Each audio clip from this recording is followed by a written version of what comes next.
A friend is having some difficulty with the latching mechanism that allows her hobby machine to clamp onto the bed properly.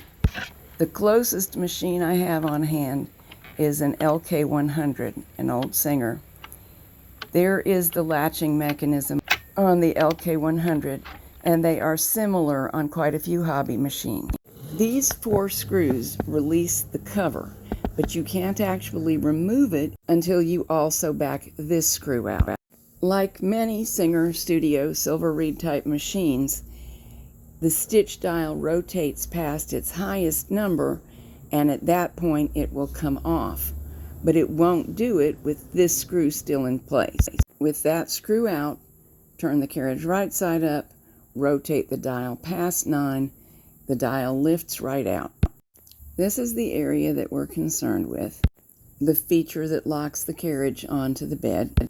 And with it opened up, you can see that it's controlled by a little spring that starts here up under the button and extends down into the slot below.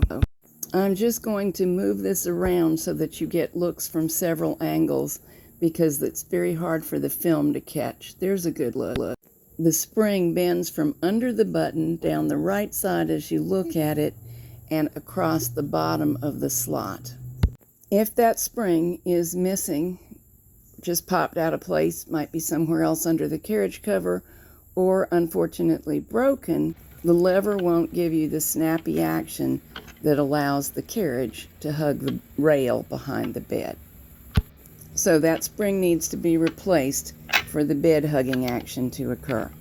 Now let me clean this up off camera and reassemble.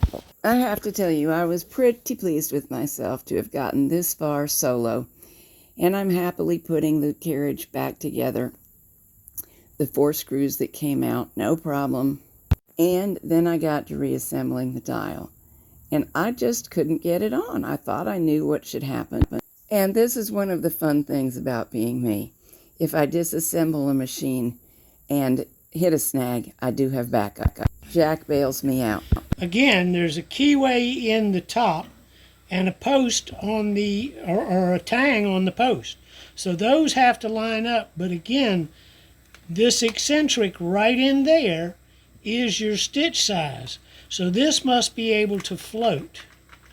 It will stick if you're not careful, but those flippers have to move, so this post has to float. So the distance between the keyway here, and you'll see you're the farthest from the eccentric, so this should go all the way up at the top.